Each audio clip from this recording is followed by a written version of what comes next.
Welcome again to Cottage Talk. I am Russ Goldman. This is Cottage Talk's end of the transfer window analysis.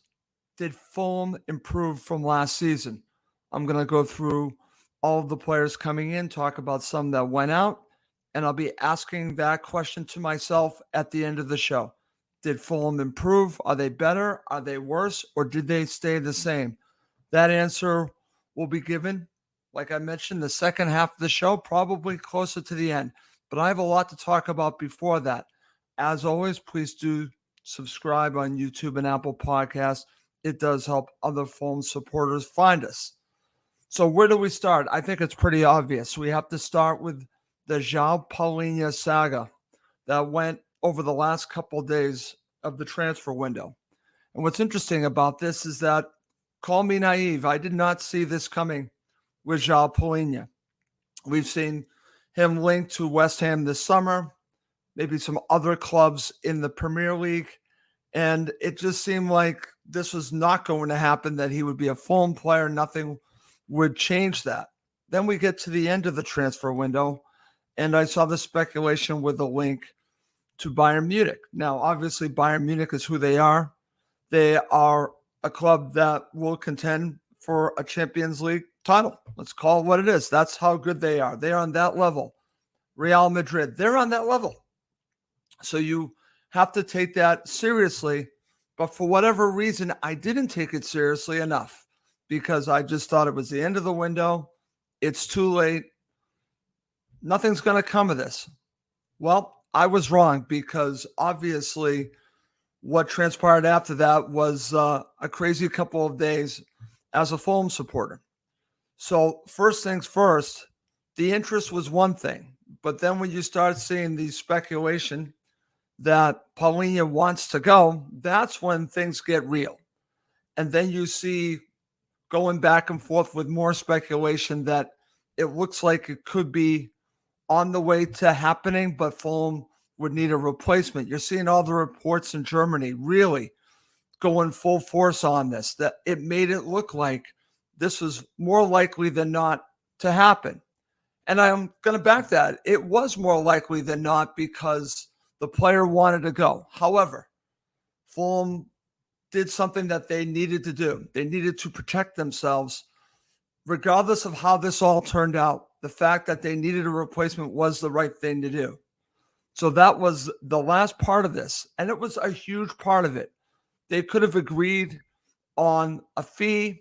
He could have agreed to terms. He had his medical. Reports are that he even put on the Bayern Munich shirt for photos for their media.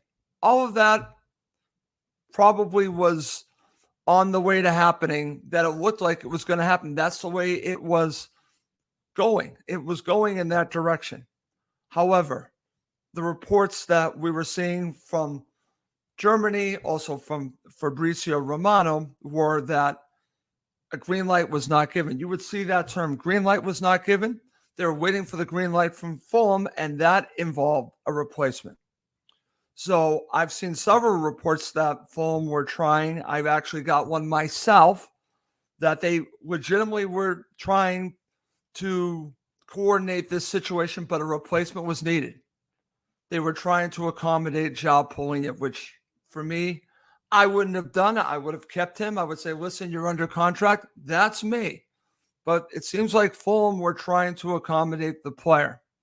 So they did, but they would only do it under the caveat that they would find a suitable replacement. Now, when you only have a couple of days to get this done and the clock is ticking, I was thinking there's no way that they could find a replacement in time. I've seen the players that were linked, good players, but not at Palhinha's level, in my opinion. I knew it was going to be very difficult for them to find a suitable replacement. Could they have found someone to do part of the job? Yes, but to do what Palhinha can do for Fulham, they probably can't find that even in January or maybe even the summer. It's going to be very difficult. So the timeline made this very difficult on Bayern Munich.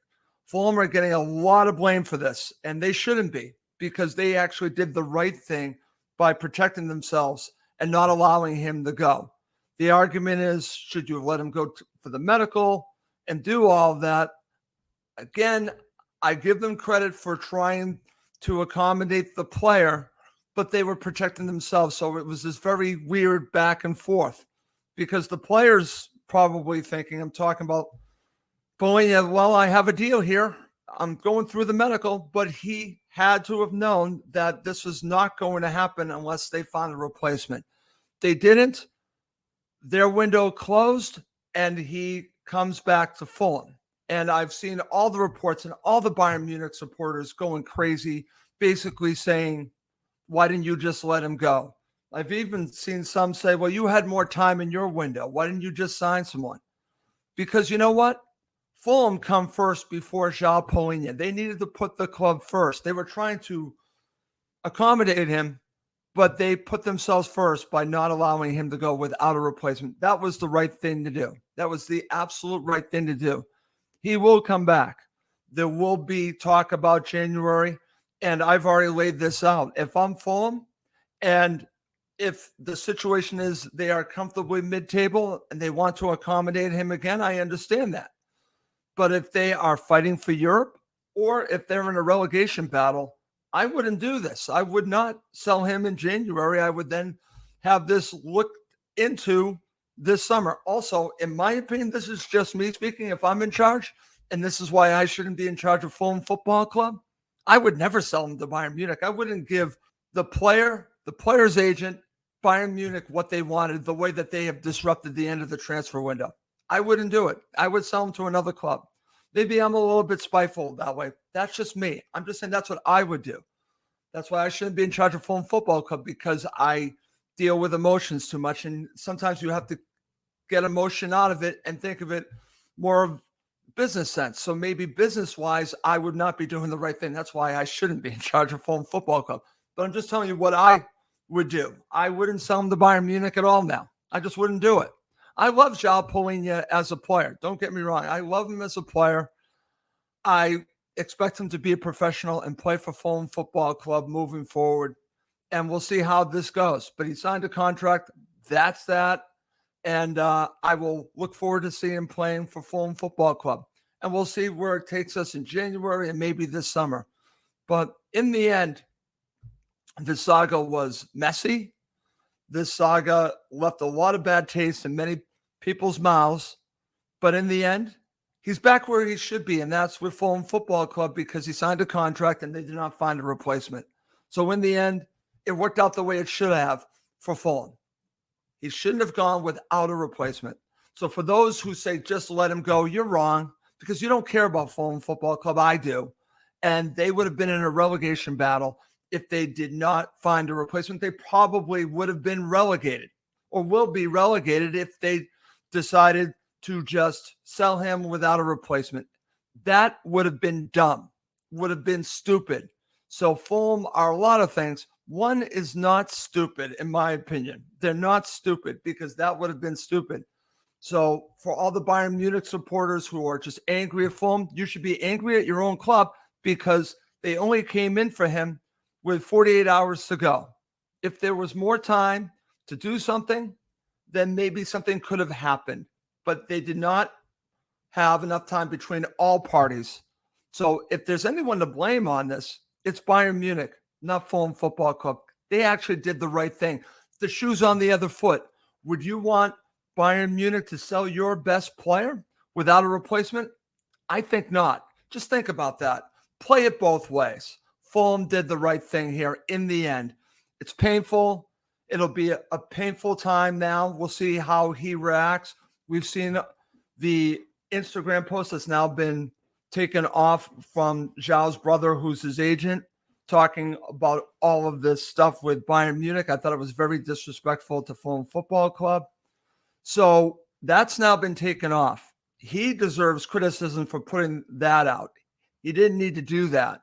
And that's just going to cause more, in my opinion, a rift between himself, his brother, and Fulham. And it didn't need to be that way. He didn't need to do that. Let the sides come together, because they have to work together.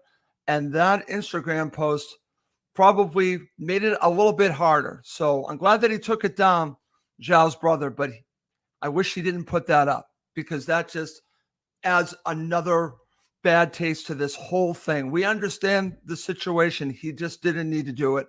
And I'm glad that he put that down. I'll just leave it there. Okay. So as I mentioned, I'm going to go through all of the players, talk about players that have come, some that have left. And then at the end of the show, I'll give you my assessment. Did Fulham improve from last season? Did they stay the same or did they get worse? So let's start with Raul Jimenez. And I actually like this signing. I've talked about this before on Cottage Talk. I think Raul Jimenez is going to start to score goals for Fulham Football Club. As someone said to me just today, as long as he doesn't go out wide and stay central, he's going to make an impact. And I agree with that supporter. I think it's just a matter of time before you see the goals going in the back of the net, and I think you'll see the assist. Jimenez is a very good player. He's only 32 years old. He's not, I would say, at the end of his career. Maybe he's a little past his prime, but I think he also has something to prove. We've already seen with a player like Willian that there was a lot of gas left in the tank. I think there's a ton left with Jimenez. So I look forward to seeing what he brings. He is not a quote-unquote Mitro replacement, but he is playing that role right now. They did not bring another striker. I'll talk about that at the end of the show as well. But I think that he's going to score more goals than people think. And I think he's going to do a very good job for Fulham Football Club. I like the signing.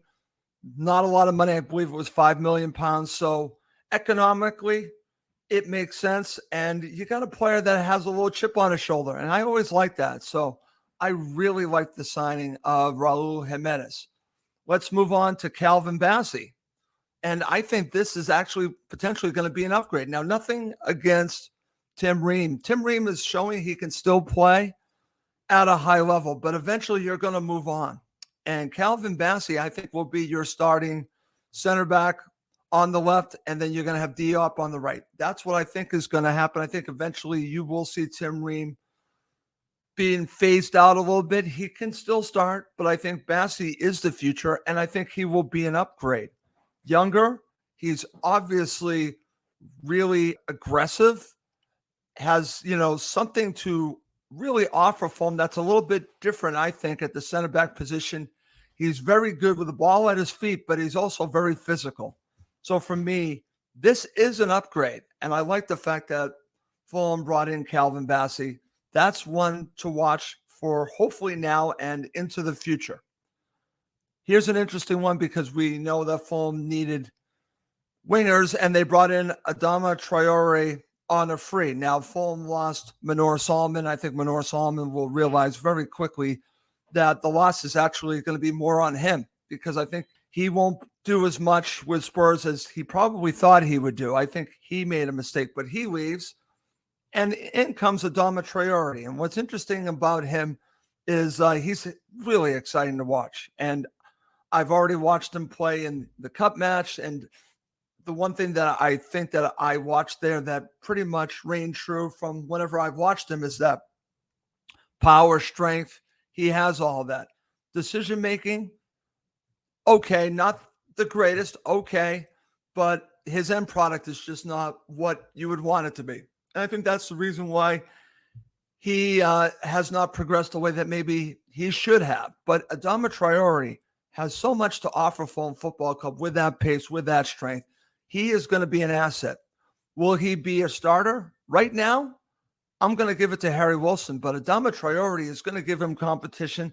It's going to be great coming off the bench, and I think can start as well. So I really like this signing. And again, economically, free transfer. The fact that he's also played with Jimenez is a bonus. You've got teammates reuniting. This is all good for Fulham Football Club. So the Traore signing for me is a good signing. It's really no risk, high reward. So I'm all for Adama Traore, and I got to be honest with you, I enjoy watching him play. I just wish he had a better end product, but maybe that'll improve under Marco Silva. Who knows? Okay. So let's go to another one that happened last week that I actually really like, and that's Timothy Castagna. And I think Timothy Castagna is going to give competition to our right back. I definitely think Kenny Tete is going to be dealing with Timothy Castagna throughout the season. I think this is a good thing because we want competition. We'll be talking about competition at left back too. That's what's great about Castagna. Proven Premier League player coming in at right back, and you have Tete. You have two, what I believe, quality right backs. This is what Marco wanted. Now you have it with Castagna. I think he can only help Fulham Football Club. If you've watched him, you know he's a good crosser of the ball. He does have some pace. He does offer a great deal, similar to Kenny Tete, but I think his crossing might be even better. So for me, I love the signing of Timothy Castagna.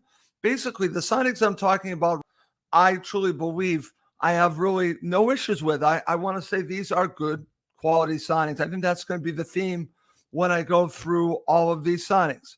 Now let's talk about the signing of Stephen Benda. Now this is an interesting one. He's actually injured right now, so that's why you have Marek Rodak still with Fulham Football Club. But Stephen Benda has a lot of upside, a young goalkeeper. I like this move. This is almost looking at it a year or two ahead, bringing in someone like Stephen Benda who will continue to develop.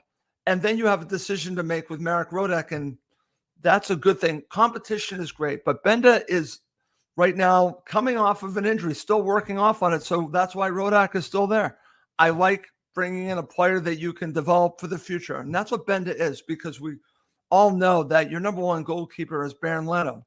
But as Fulham continue on in the Premier League, you know teams are going to come in for Bernd Leno. No one wants to hear that. So you have to be developing at a position that someone might be coming after, and that would be goalkeeper. I would be if I was another club. So I like the signing of Stephen Benda. Let's move on. Let's talk about two late signings for Fulham Football Club over the weekend on Friday. And that is, let's start with Alex Iwobi. And I've given a lot of thought about this. And on first thought, I was thinking, well, this is okay, just bringing in Alex Iwobi. But when you look at Alex Iwobi's history, the fact that he's worked with Marco before, and the fact that he's a very versatile player, he's an attacking midfielder. He can play the number 10 role. He can play both wings. It's almost like having another version of Bobby Decordova-Reid. Fulham now have another player like that, but I think his quality is much higher than Bobby Decordova-Reid. I'm a fan of BDR, but Alex Iwobi can do similar things, but I just think at a different level, a higher level. He is a highly skillful player, and I love this signing. I think this is a sneaky, wonderful signing for Fulham Football Club because you can put him in several different places. You really can. You could put him on the wing on the left. You could put him on the wing at right. You could play him in the Andres Pereira role. You can absolutely do all of that. And that's what's wonderful about Iwobi. And I think he's going to be a massive help to Fulham Football Club this season. This one, I know fans are looking at the price tag, and I say, forget the price tag. If you look at his pedigree coming from Arsenal, and then if you look at his time at Everton, I know he doesn't score a lot of goals, but it's what everything else he offers on a high level. Like I said, we value Bobby Decordova-Reid. He's a better version, in my opinion, of Bobby Decordova-Reid. I think he offers you more. And now you have basically two versions of the same player, one that just I think is a better version, and that's Alex Iwobi. And I think Alex Iwobi is going to do great for Fulham Football Club. This is a huge signing.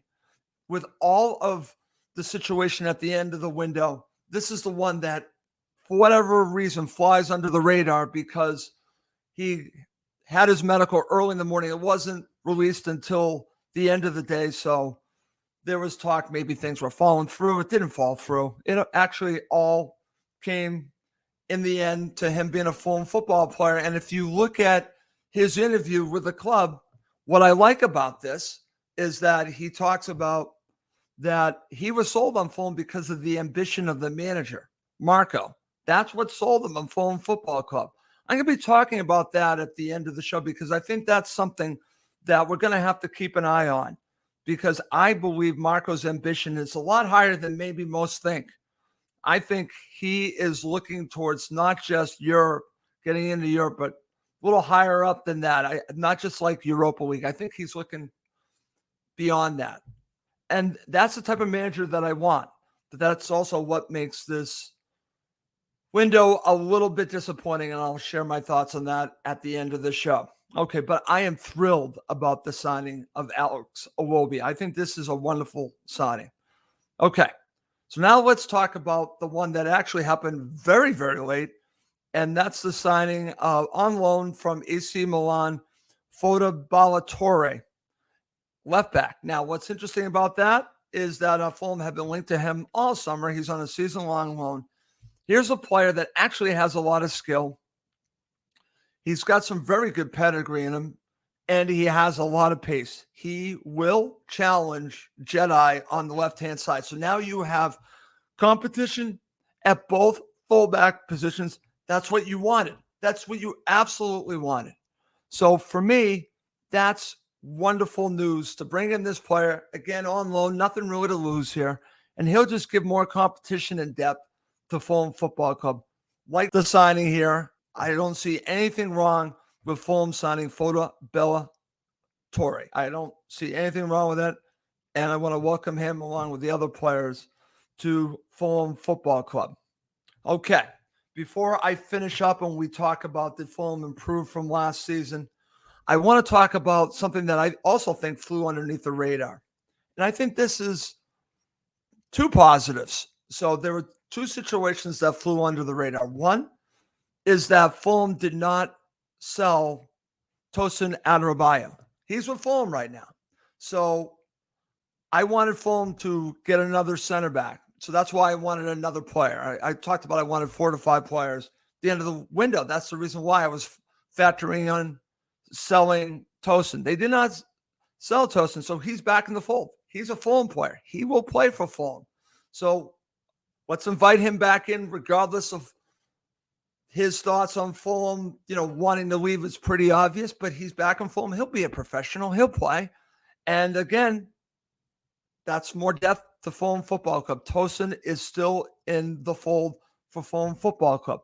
Another one that's very interesting, and there was speculation that Luke Harris was going to go out on loan to Exeter. Now, what's interesting about this, Luke Harris, I thought, played very well for Fulham Football Club against Manchester City. He proved he can play with the best team in the world, play against them. He did a wonderful job. So for me, there was speculation that Fulham were going to bring in another central midfielder, and they weren't able to do that. So that's the reason why Luke Harris stayed. And I think that's a good thing because Fulham need to develop young players. I think Luke can play in the Premier League right now. Give him a chance. Another player that Fulham have in central midfield.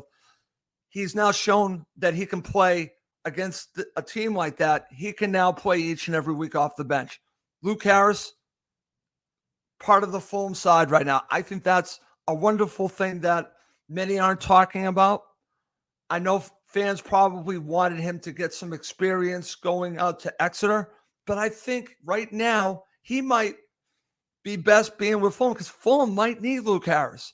Because honestly, I don't know what you're going to get from Tom Kearney because he is injury prone. So Luke Harris coming back or staying with Fulham is huge, and it's great for his development. He is a Premier League player. Let's just say it right now. Now he's got a chance to really show how good he is. And I love the fact that Luke Harris stays. I understand the advantages of sending him out on loan, but I'm glad that he is staying at Fulham Football Club. Okay, coming up next to end the show, I'm going to answer the question, did Fulham improve?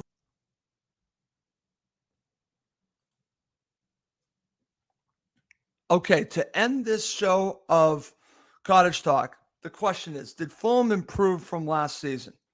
And this is an interesting one because I wanted Fulham to build a squad that was going to contend for 7th. I've said it that I predicted 7th, so I wanted upgrades in a lot of places. I definitely wanted that.